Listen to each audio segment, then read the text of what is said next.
ये अपना ही है, उनका है कटा हुआ। स्क्रीन दिखाई दे रही है आप लोगों को?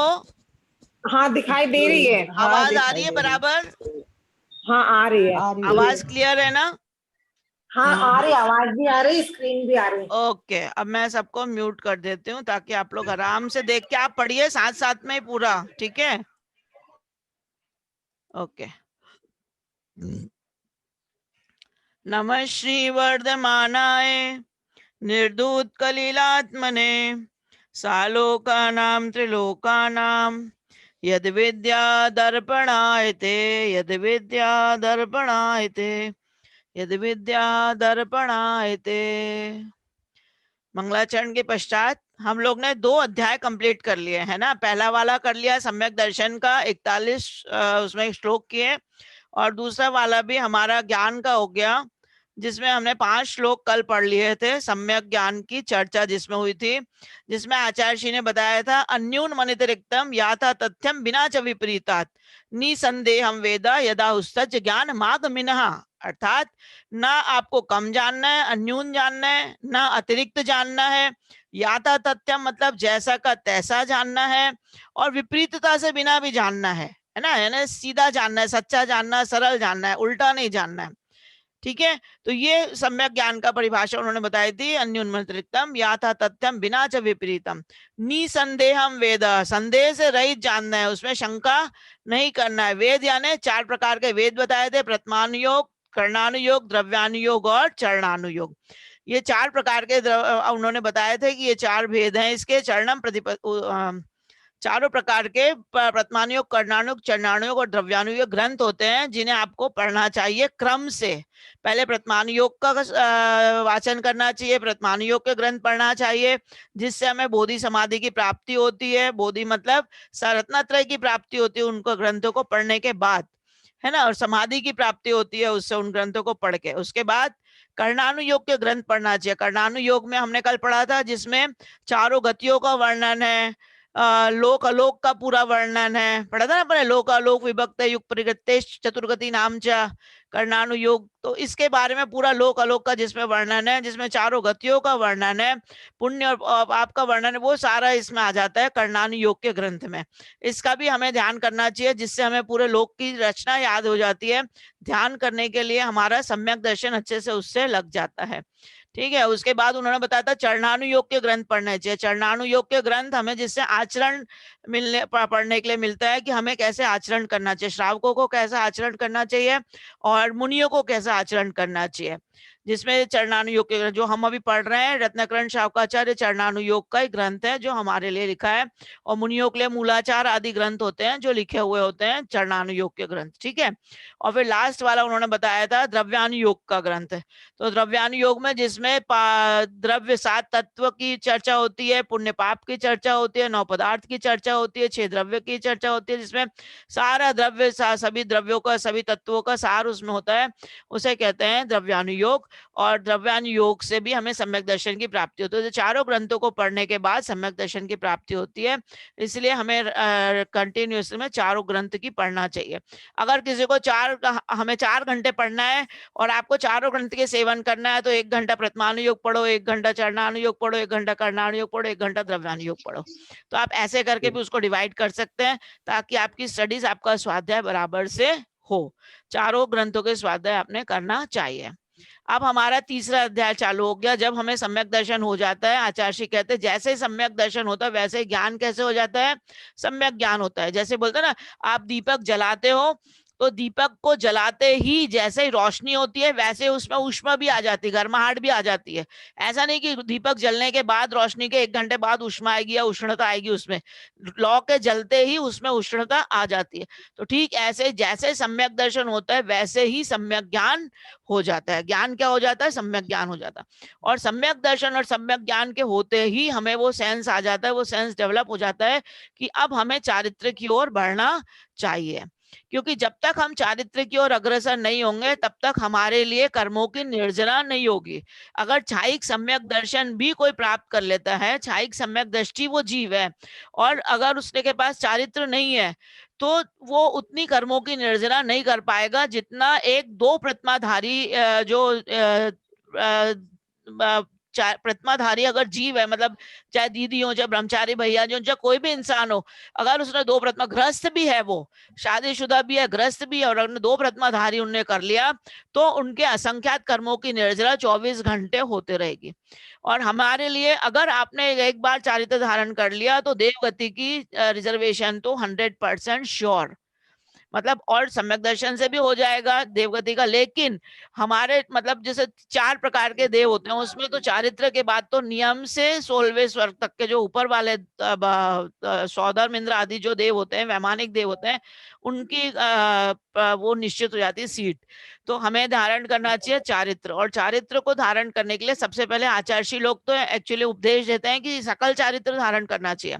सकल चारित्र मतलब मुनि महाराज जी आदि बनना चाहिए। लेकिन हम लोग चूंकि पंचम काल है, हम लोग के पास उतने सैनन नहीं है, उतने हम लोगों ने त्याग तपस्या नहीं कर सकते, तो फिर हमारे लिए उपदेश दिया जाता है कि आप गृहस्थ का जो चारित्र है, एक देश चारित्र है, जो अणुव्रत आदि है, 3 गुणव्रत है, 4 शिक्षा व्रत है, इनको आप धारण करिए और इससे शिक्षा पाइए कि कैसे आप आगे सकल चारित्र को बढ़ाएंगे अपने अंदर।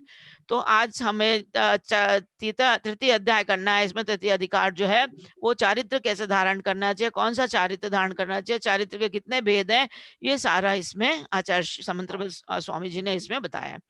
तो हम लेंगे अब पहले मोहति मिरा पढ़ने वाला सूत्र 47 नंबर का, ठीक है। तैयार हो जाइए आप लोग भी। मोहति मिराप हरणे दर्शन लाभाप्त वाप्त संज्ञान राग द्वेष निवर्ते चरणं प्रतिपद्यते साधु। मोहति मिराप हरणे दर्शन लाभाप्त वाप्त संज्ञान राग द्वेष निवर्ते चरणं प्रतिपद्यते साधु। फिर से देखिए, मोहति, मोहति मिराप हरणे दर्शन लाभाद वाप्त संज्ञान राग द्वेष निवर्ते चरणम प्रतिपद्यते साधु। ठीक है। अब इसमें आचार्य ने बताया है कि मोहति मिराप हरणे, जिसने मोह रूपी अंधकार को हरण कर दिया। हरण कर दिया मतलब नष्ट कर दिया। मोह रूपी अंधकार, मोहति मिराप हरणे मतलब मोह रूपी अंधकार को नष्ट कर दिया है। कौन से? मोहिनी कर्म। आपको अपन ने पहले ही पढ़ा था, मोहिनी, मोहिनी कर्म मतलब मोह, मोह जहां भी मोह शब्द आता है या मोहिनी आता है, मोहिनी कर्म को आप ध्यान कर लिया करो। क्यों? क्योंकि मोह अंधकार जो है, जो अपने ये सब मोह रूपी अंधकार है, वो किससे नष्ट होगा? मोहिनी कर्म को नाश करके ही होगा। अब सम्यक दर्शन प्राप्त करना तो आपको मैंने पहले बताया था। कौन से मोहिनी कर्म की कौन सी प्रकृतियां हमें 6 उपशम और 6 उपशम करनी पड़ती हैं? 7 कर्म प्रकृतियों को आपको ध्यान रखना चाहिए। कौन सी?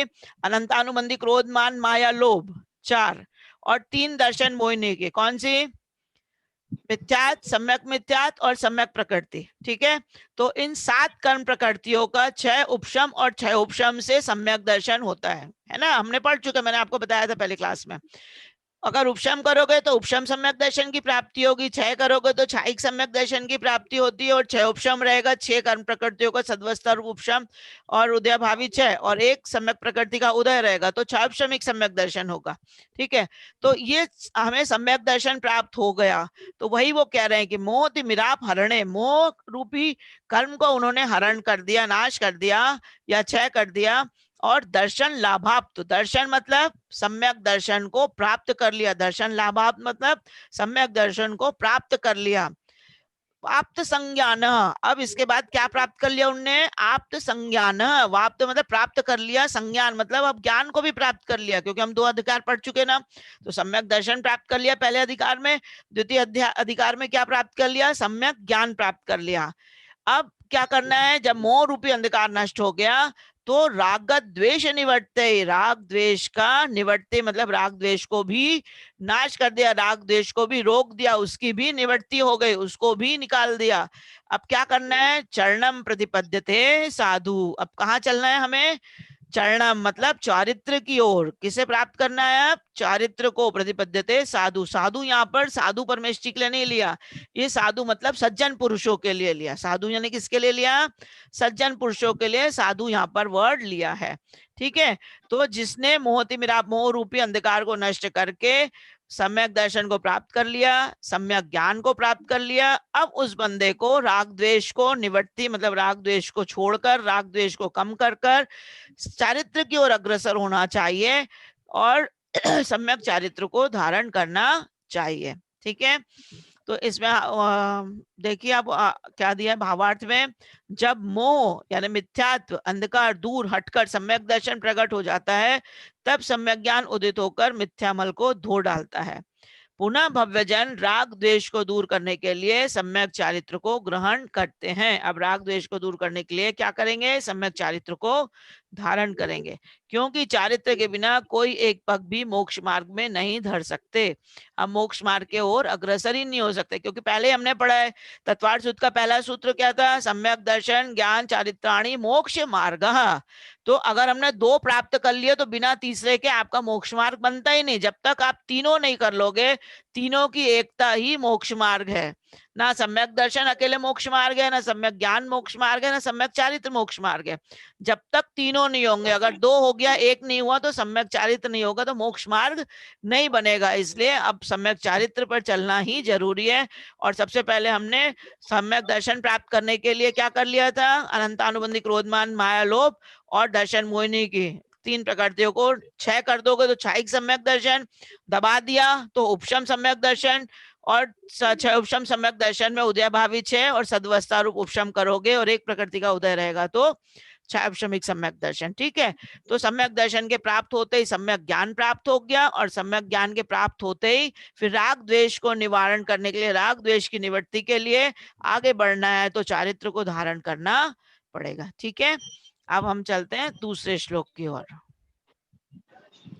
राग द्वेष निवर्ते हिंसादि निवर्तना कृता भवति अनपेक्षितार्थवृत्ति कः पुरुषः सेवते नृपतीन्। फिर से देखिए, राग द्वेष निवर्ते हिंसादि निवर्तना कृता भवति अनपेक्षितार्थवृत्ति कः पुरुषः सेवते नृपतीन्। राग द्वेष निवर्ति, राग द्वेष निवर्ति हिंसादि निवर्तना कृता भवति अनपेक्षितार्थ वृत्ति कः पुरुषः सेवते नृपतीन्। ठीक है, तो ये बोला गया है कि राग द्वेष को जिसने निवृत्ति कर ली, जिसने राग द्वेष की निवृत्ति कर दी मतलब दूर कर दिया, राग द्वेष आदि कषायों को नष्ट कर दिया है या कम कर दिया, क्षयोपशम कर दिया, उपशम कर दिया, तो वो बंदा जिसने राग द्वेष की निवृत्ति कर दी, हिंसा आदि 5 पापों की उसने नियम ले लिया, मतलब या तो सकल चारित्र धारण कर लिया या एक देश चारित्र को धारण करते हैं। हिंसा आदि है ना, तो हिंसा, झूठ, चोरी, कुशील और परिग्रह, ये 5 पाप आ जाएंगे। ठीक है, राग द्वेष की निवृत्ति किससे होगी? हिंसा आदि 5 पापों को छोड़ना, निवर्तना, उनसे दूर हटना, उनसे दूर भागना। ठीक है, उसको छोड़ देना। हिंसा आदि 5 पापों निवर्तना कृता भवति, अगर वो भविक जन करता है, भव्य जीव करता है, अनपेक्षितार्थ वृत्ति, अनपेक्षितार्थ मतलब उसको कोई अपेक्षा नहीं है। अब तार्थ मतलब अर्थ की, अर्थ यानी पैसे की, और वृत्ति मतलब अपना जीवन चरित्र चलाने के लिए, वो पुरुष का पुरुष सेवते नृपति, मतलब वो नृप मतलब राजा की वो सेवा क्यों करेगा जब उसको उससे कोई धन संपत्ति चाहिए ही नहीं, कोई नौकरी उसको चाहिए ही नहीं। इंसान किसी की चापलूसी या किसी की नौकरी क्यों करेगा? जब उसको चाहिए रहेगा कुछ तब उसके जी हुजूरी करेगा ना। भाई राजा के पास जाना है तो राजा से कोई अच्छा पद मिल जाए, राजा से अच्छी धन दौलत मिल जाए, अच्छी नौकरी मिल जाए ताकि मेरा जीवन यापन चले, तो वो राजा की चाटुकारिता करेगा, राजा को पूजेगा, राजा को सलामी ठोकेगा। लेकिन जिस बंदे ने, जिस इंसान ने अगर राग द्वेष की निवृत्ति के लिए अपने हिंसा आदि पांच पापों को छोड़ दिया, सकल संयम धारण कर लिया, तो वो क्यों जाएगा राजा के पास में हाथ जोड़ने के लिए? हमारे कोई मुनि महाराज कभी जाते हैं राजा के चरण में कि अब हम आपके शरण में आ रहे हैं? उनको तो बुलाया जाता है तो भी वो उनके दरबार में नहीं जाते हैं, पकड़ पकड़ के ले जाया जाता है, उनको जबरदस्ती में ले जाते हैं ना। तो वो राजा के पास में जाने वाले नहीं है। वो उनकी सेवा क्यों करेंगे? क्योंकि उनको इन चीजों की धन अर्थ और वृत्ति की उनको जीवन यापन के लिए कोई आवश्यकता नहीं है। इसी प्रकार जो श्रावक भी, अगर जिसने राग द्वेष की निवृत्ति कर दी, जिसको हिंसा आदि 5 पापों का कोई लेना देना नहीं है, वो भी किसी की सेवा याचना क्यों करेगा, किसी के हाथ क्यों जोड़ेगा? ठीक है ना।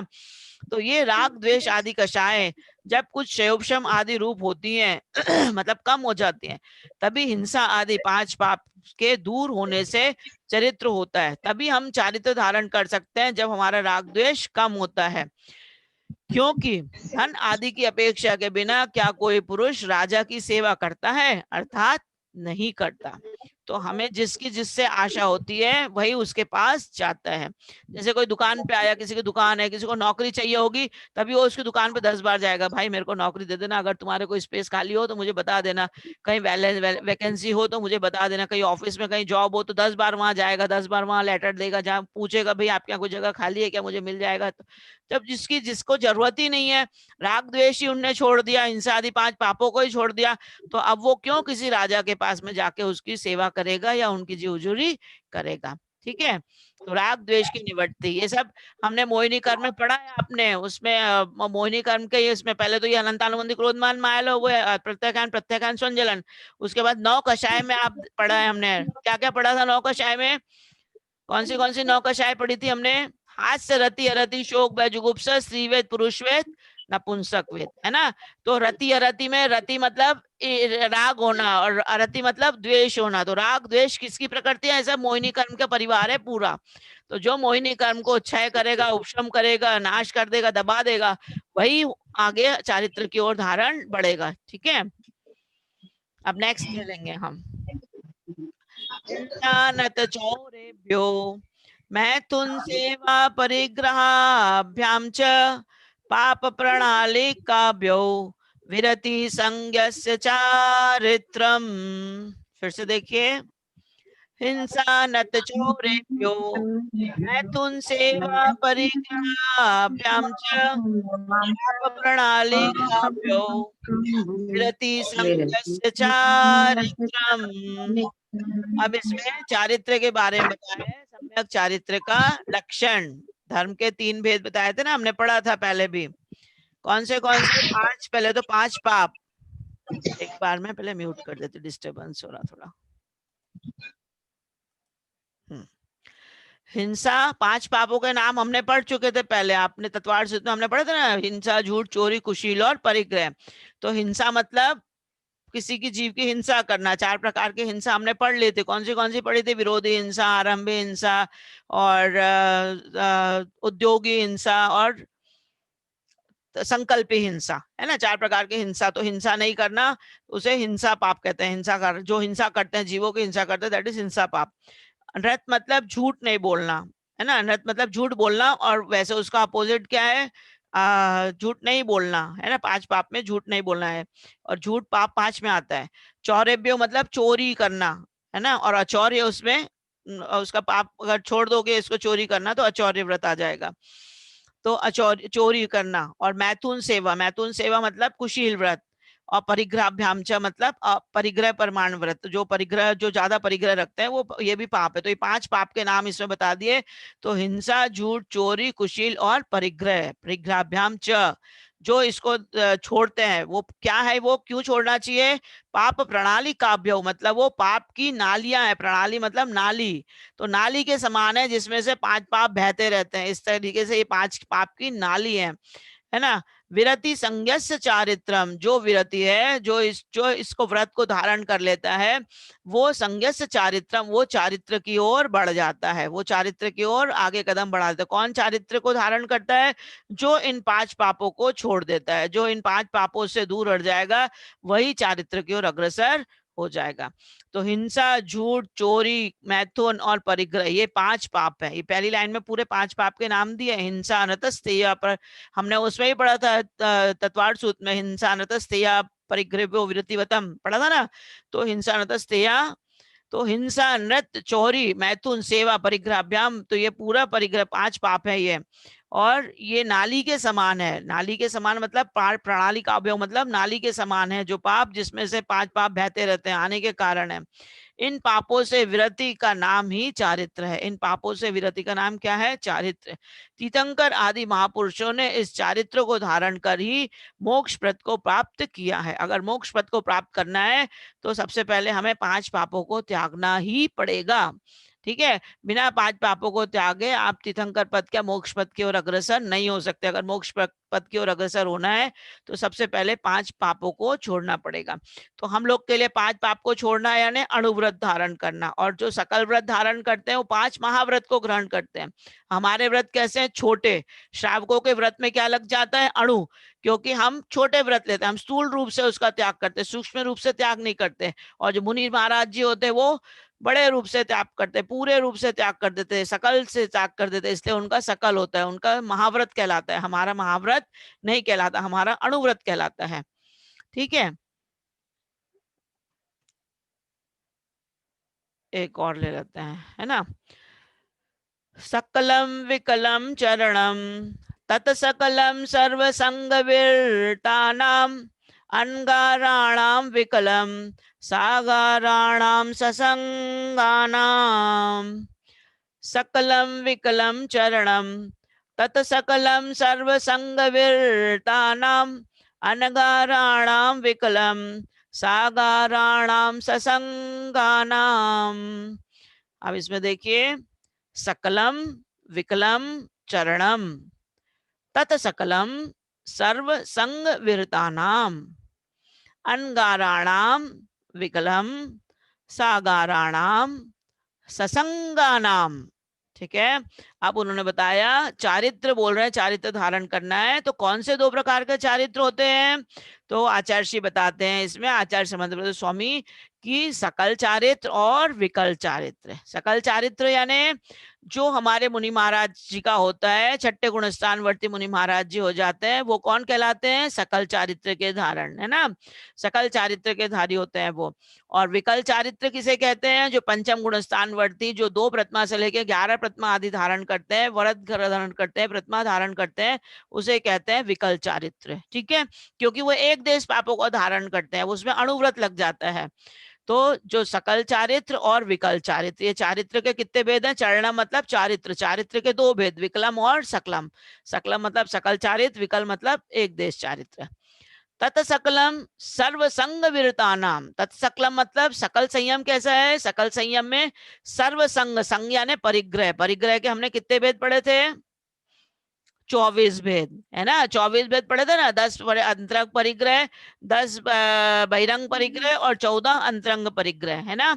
10 अंतरंग बहिरंग परिग्रह कौन से थे? क्षेत्र, वस्तु, हिरण, स्वर्ण, धन, ध्यान, दासी, दास, कुप्य और भांड, ये 10 थे बहिरंग परिग्रह। और 14 अंतरंग परिग्रह में कौन से थे? पहला तो मिथ्यात, फिर क्रोध, मान, माया, लोभ, और हास्य, रति, अरति, शोक, भय, जुगुप्सा, स्त्रीवेद, पुरुषवेद, नपुंसक वेद, जो 9 कषाय है, ये अंतरंग परिग्रह में आता है। तो अंतरंग परिग्रह में 4 कषाय भी आ जाती, क्रोध, मान, माया, लोभ, और 9 कषाय और 1 मिथ्यात, ये अंतरंग परिग्रह। तो जो हमारे मुनि महाराज होते हैं, जो सकल संयमी होते हैं, वो अंतरंग परिग्रह को पूरे से सर्व परिग्रह मतलब 24 प्रकार के पूरे परिग्रह का त्याग करते हैं जब उनका सकल चारित्र बनता है। किसका बनता है? अनगाराणाम। अनगाराणाम मतलब जो घर में नहीं रहते, जो अनगारी हैं, जो जिन्होंने घर का त्याग कर दिया है, जो बाहर रहते हैं, जो जंगलों में रहते हैं, जो घर छोड़ के सारे सब जगह गमन करते रहते हैं, पूरे समय विहार करते रहते हैं, एक जगह बंध के नहीं रहते हैं, तो उन्हें कहते हैं अनगार। ठीक है, तो अनगाराणाम, वो अनगाराणाम सकल चारित्र के धारी होते हैं, जो सर्वसंग विरतानाम, जो सकल पूरे 24 परिग्रह के त्यागी होते हैं, पूरे परिग्रह का त्याग उन्होंने कर दिया है। और विकलम मतलब, विकलम यानी विकल चारित्र किसका होता है? सागाराणाम। सागाराणाम यानी जो ग्रस्त हैं। सागार किसको कहते हैं? गृहस्थों को कहते हैं साघार, ठीक है, गृहस्थी श्रावकों को कहते हैं साघारणम। ससंगानाम, वो कैसे हैं, संग से सहित है, हम लोग के पास सब परिग्रह है, परिग्रह से रहित हम लोग श्रावक थोड़ी हैं, श्रावक लोग तो ससंगानाम, ससंग, संग यानी परिग्रह को कहते हैं संग, तो ससंगानाम श्रावक कैसे होते हैं, संग से सहित होते हैं। तो इसमें सकल चारित्र और विकल चारित्र की परिभाषा बताइए, कैसे बताइए। सकल चारित्र किसे कहते हैं, जिसमें सारे परिग्रह का त्याग होता है। और हमने सकल चारित्र की परिभाषा में कितने कर्मों का नाश किया था, कौन से कर्म सकल नाश करते हैं तब हमें सकल चारित्र की प्राप्ति होती है, हमारे आचार्य जी महाराज जी लोग को आपको बताया था मैंने। अनंतानुबंधी क्रोध मान माया लोभ को हम दबाते हैं जब, और ये तीन दर्शन मोहिनी की तीन प्रकृतियां, 7 कर्म प्रकृतियों का उपशम करने से कौन सा हुआ था, सम्यक दर्शन की प्राप्ति हुई थी, है ना। अनंतानुबंधी क्रोध मान माया लोभ सम्यक दर्शन प्राप्त नहीं होने देता, ठीक है। अगर ये दब गया या इसको क्षय कर दिया तो सम्यक दर्शन की प्राप्ति हो जाएगी। और उसके बाद में कौन सा आता है, अनंतानुबंधी क्रोध मान माया के लोभ के बाद अप्रत्याख्यान वर्ण क्रोध मान माया लोभ, है ना। तो अप्रत्याख्यान वर्ण क्रोध मान माया लोभ जो है वो एक देश चारित्र को धारण नहीं करने देता। जिसने अप्रत्याख्यान वर्ण क्रोध मान माया लोभ को दबा दिया है, उपशम कर दिया है, वो एक देश चारित्र को धारण कर लेता है। एक देश चारित्र धारण करना मतलब विकल चारित्र को, जो विकल चारित्र यहाँ बताया ना, तो ये एक देश विकल चारित्र को धारण करने वाला अप्रत्याख्यान वर्ण क्रोध मान माया लोभ को दबा देता है, उपशम कर देता है, क्षय कर देता है, तब वो एक देश चारित्र को धारण करता है। और सकल चारित्र को जो धारण करता है वो कौन सा चारित्र को धारण करके कौन से कर्मों को उपशम करेगा, अप्रत्याख्यान तो हो गया, अब प्रत्याख्यान वर्ण क्रोध मान माया लोभ, कौन सी रह गई, तीसरी वाली कौन सी है, प्रत्याख्यान वर्ण क्रोध मान माया लोभ को जब वो उपशम करेंगे तब सकल संयम को धारण करते हैं, ठीक है। और जब स्वंजलन क्रोध मान माया लोभ का उपशम होता है, क्षय होता है, उपशम और क्षय होता है, तब वो श्रेणी चढ़ते हैं 8वें गुणस्थान से ऊपर वाले। अगर उपशम श्रेणी उपशम किया उन्होंने 21 कर्म प्रकृतियों का तो उपशम श्रेणी चढ़ेंगे, और क्षय कर दिया तो छायिक श्रेणी चढ़ेंगे, और छायिक चार तो ऊपर जाके फिर वो सीधे 13वें गुणस्थान में चले जाएंगे, 12वें गुणस्थान में चले जाएंगे, और फिर वो सकल चारित्र की जो केवल दशा होती है, केवल ज्ञान और केवल दर्शन की प्राप्ति उनको हो जाती है। तो ये मोहिनी कर्म का ही मेन है जिससे आप मोक्ष पर जा सकते हो, जिससे आपको दबाने से, उन कर्मों को दबाने से ही आप सकल चारित्र और विकल चारित्र को धारण कर सकते हैं। जब तक मोहिनी कर्म की नाश नहीं करोगे, मोहिनी कर्म को दबाओगे नहीं, तब तक के हम ये चारित्रों को धारण नहीं कर पाएंगे। चारित्र तो क्या, सम्यक दर्शन की ही प्राप्ति नहीं हो पाएगी। तो हमें सबसे पहले अपने आप को जानना है, अपनी कषायों को जानना है, कषायों को जानकर उनको दबाना है, और उन कषायों को दमन करने के बाद ही आगे आगे बढ़ पाएंगे। तो मैं अब शेयर करना बंद करती हूँ, आप लोग मुझे बताइए किसी को कोई प्रॉब्लम हो, किसी को कोई क्वेश्चन हो, आपको समझ में आया आज का विषय? जी हाँ। तो कोई मुझे बताएगा मैंने क्या बताया आज, हमने किसके बारे में पढ़ा? बताओ। सकल चारित्र और विकल चारित्र। विकल चारित्र, 2 प्रकार के चारित्र है ना, सकल चारित्र और विकल चारित्र। सकल चारित्र किसका होता है? जो वेरी गुड। जो सकल चारित्र है वो मुनियों का होता है ना। और विकल चारित्र गृहस्थों का जो 2 से 11 प्रतिमा धारण करते हैं। Very good. विकल चारित्र होता है जो दो प्रतिमा से लेके 11 प्रतिमा तक के, इलक चुल्लक तक के भी होते हैं, वो विकल चारित्र वाले होते हैं, है ना। वो विकल मतलब सकल। अच्छा, सकल में और विकल में दोनों में क्या अंतर है? एक देश चारित्र, एक देश और सर्वदेश। समस्त परिग्रह का त्याग रहता है सकल चारित्र में, समस्त परिग्रह का त्याग। हाँ हाँ, विकल एक देश चारित्र। Very good very good. अच्छा, सही है। सकल चारित्र में पूरे परिग्रह का त्याग होता है, और इसमें एक देश। परिग्रह 24 मैंने कौन से बताए थे अभी? 24 परिग्रह बताए मैंने। हाँ बोलो।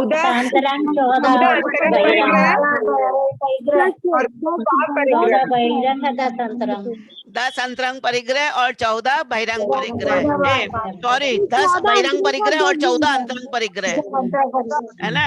हाँ सही है। अच्छा, 5 अणुव्रत के नाम कौन से थे? अणुव्रत बताए मैंने 5। ये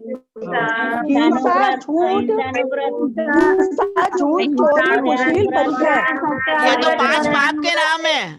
ये तो 5 पाप के नाम है। अहिंसानुव्रत, चौर्यानुव्रत, परिग्रह परमाण व्रत।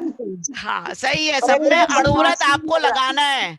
अहिंसा के साथ में अणुव्रत लगाएंगे आप, अहिंसा अणुव्रत, चौर्यानुव्रत, सत्यानुव्रत, परिग्रह परमाणुव्रत और ब्रह्मचर्यानुव्रत। ब्रह्मचार्यानुव्रत। ठीक है, तो सबके साथ में अणुव्रत लगाना है। और महाव्रत को कैसे बोलोगे? 5 महाव्रत कौन से? अहिंसा महाव्रत, झूठ, चोरी, कुशील, महाव्रत, सबके साथ में महाव्रत लगाओगे। अहिंसा महाव्रत, सत्य महाव्रत, अचौर्य महाव्रत, परिग्रह, अपरिग्रह महाव्रत। उनके पास में परिग्रह का परिमाण नहीं होता। महाराज जी लोग के पास परिग्रह का परिमाण नहीं होता, वो अपरिग्रह महाव्रत होता है। अपरिग्रह महाव्रत और ब्रह्मचर्य महाव्रत। ठीक है, तो ये दोनों में भेद है। इसमें महाव्रत लगाना, इसमें अणुव्रत लगाना। सकल संयम में महाव्रत और विकल संयम में अणुव्रत लगाना है। ठीक है, हाँ लगाना है। तो सकल संयमी में कौन सी कषाय नाश करके वो ऊपर जाते हैं, कौन सी कषाय को दबाते हैं जब सकल संयमी बनते हैं? अनंतानुबंधी, अनंतानुबंधी तो सम्यक दर्शन को दबाने के लिए, सम्यक दर्शन प्राप्त करने के लिए अनंतानुबंधी क्रोध मान मायालोभ को दबाएंगे, तब सम्यक दर्शन की प्राप्ति होगी। मोहिनी कर्म को दबाएंगे, मोहिनी कर्म को दबा देंगे, उपशम करेंगे। वर्षा, मोहिनी कर्म में कौन सी वाली? मोहिनी कर्म की तो 4 बताया ना, 16 है उसमें। अंतानुबंधी क्रोध मान मायालोभ, अप्रत्याख्यान, प्रत्याख्यान, स्वंजलन। प्रत्याख्यान, क्रोध, मान, मायालोभ, प्रत्याख्यान और संजलन, नहीं, 4 का अलग अलग बताया मैंने। अनंतानुबंधी क्रोध मान मायालोभ को दबाओगे क्रोध, मान, मायालोभ तो सम्यक दर्शन की प्राप्ति होगी, है ना। और अप्रत्याख्यान क्रोध मान मायालोभ को दबाओगे, अप्रत्याख्यान क्रोध मान मायालोभ को जब दबाओगे तो एक देश चारित्र धारण होगा। एक देश चारित्र, विकल चारित्र, अप्रत्याख्यान क्रोध मान मायालोभ को उपशम करने के बाद में एक देश चारित्र। ठीक है, और सकल चारित्र के लिए प्रत्याख्यान क्रोध मान मायालोभ। प्रत्याख्यान क्रोध मान माया लोभ को जब दमन करते हैं, उपशम करते हैं, जब सकल चारित्र होता है। ठीक है, हाँ। और इनका हमने भेद भी पढ़ा था, आपको बताया था। अनंतानुबंधी में क्या होता है, 6 महीने से अधिक क्रोध रहता है, जब कषाय रहती, किसी के प्रति बैर रहता है, तो वो अनंतानुबंधी क्रोध मान माया लोभ है ना। 6 महीने से कम वाले में अप्रत्याख्यान क्रोध मान माया लोभ, उसका लिमिटेशन 15 दिन वाला अप्रत्याख्यान क्रोध मान माया लोभ। और जो स्वंजलन वाला है, प्रत्याख्यान पानी में जैसा गोल घुमा देते तो पत्थर डाल देते, तो लेयर्स कितनी देर रहती? क्षण भर के लिए। स्वंजलन क्रोध मान मायालोभ क्षण भर के लिए रहती है, प्रत्याख्यान क्रोध मान मायालोभ। और स्वंजलन तो बिल्कुल हल्की फुल्की, जैसे पानी में रेखा खींचो और 1 सेकंड में गायब हो जाती है। हाँ, बहुत ही कम होता है उसका प्रत्यय। ठीक है, तो ऐसे ये हमको जानना चाहिए कि हमारा अगर किसी से 6 महीने से ज्यादा बैर चल रहा है तो हमारी अनंतानुबंधी क्रोध मान मायालोभ कषाय चल रही है। ठीक है, तो हमारे पास सम्यक दर्शन दूर दूर तक के अभी नहीं है। अगर सम्यक दर्शन चाहिए तो सबसे पहले अनंतानुबंधी क्रोध मान मायालोभ को दबाना है। और जब तक अनंतानुबंधी क्रोध मान मायालोभ दबेगी नहीं, सम्यक दर्शन आएगा नहीं। ठीक है, सम्यक दर्शन चाहिए तो अनंतानुबंधी क्रोध मान मायालोभ को दमन करना है, दबाना है ना। और फिर बहुत जरूरी है। हाँ, और अप्रत्याख्यान क्रोध मान मायालोभ को दबाएंगे। अगर हमारा कोई वो बोलते हैं कि अगर नरक आयु का बंद हो जाता है या हमारी कोई और गति बन जाती है तो हमारे व्रत लेने के परिणाम नहीं होते। तो अप्रत्याख्यान क्रोध मान का उदय रहेगा तो एक देश चारित्र चाह कर भी नहीं ले पाते हैं दर्शन, एक देश चारित्र नहीं हो पाता है, विकल संयम भी धारण नहीं ले पाते हैं अगर हमारी आयु बन गई। तो अगर हमारे भाव नहीं होंगे नियम लेने के, प्रतिमा लेने के, तो मतलब कहीं ना कहीं हमारी आयु बन गई है। इसलिए हमारे अगर देव आयु होगी तो हमें निश्चित मिल जाएगा, ये हमारे भाव हो जाएंगे और हम एक देश चारित्र को धारण कर सकेंगे। ये पैरामीटर है, आचार्य जी ने बताए हैं ये कि अगर हमारे भाव हो रहे हैं कि हमें प्रतिमा लेना है, प्रतिमा लेना है, आपके अंदर अंदर से भाव होते रहेंगे प्रतिमा लेने के, तो आप नियम से भव्य जीव हैं और आपने कहीं और आयु अभी बांधी नहीं है। और अगर कहीं दूसरी आयु बन गई नरक गति या त्रिंश गति की तो नियम नहीं ले पाते हैं, फिर भाव नहीं होते नियम लेने के। तो हमें भाव करना चाहिए कि हम जल्दी जल्दी अपने आगे चारित्र की ओर धारण करें। हाँ ठीक है। हाँ तो हम भगवान से यही प्रार्थना करेंगे, हम लोग को सबको एक देश चारित्र तो एटलीस्ट हम लोग के प्रतिमा आराम से हो ही जाए, तो हम लोग भी सब अपना रिजर्वेशन ऊपर आगे के लिए अच्छे वाली देवगति में कराए सब लोग। है ना। कुएं का पानी, कुएं का पानी आचार्य जी के इसमें, बाकी महाराज जी लोग के इसमें नहीं है। आचार्य जी के इसमें तो है, विद्यासागर महाराज जी में कुएं का पानी है, बाकी महाराज जी लोगों को चल जाता। तो जहां से मिलता वहां से ले लो ना, लेकिन लेना तो चाहिए। आजकल है ही नहीं, कुएं नहीं है। चलो 1 मिनट बता, जिनवाणी स्तुति कर लेंगे हम। जावाणी के ज्ञान से सूझे लोकालोक, दो वाणी मस्तक नमो सदा दे तो डोक। ये जिनवाणी भारती तोय जपो दिन रैन, जो तेरी शरणा गए सो पावे सुख चैन। देव बजो अरिहंत को गुरु से हो निर्ग्रंथ, दया धर्म पाले सदा यही मोक्ष का पंथ। जिनवाणी माता की जय। 9 बार नमोकार मंत्र पढ़ लीजिए। नमो निरंतर नमो सिद्धार्थ। अरे गीली थी ना, पानी गिर रहा था तो।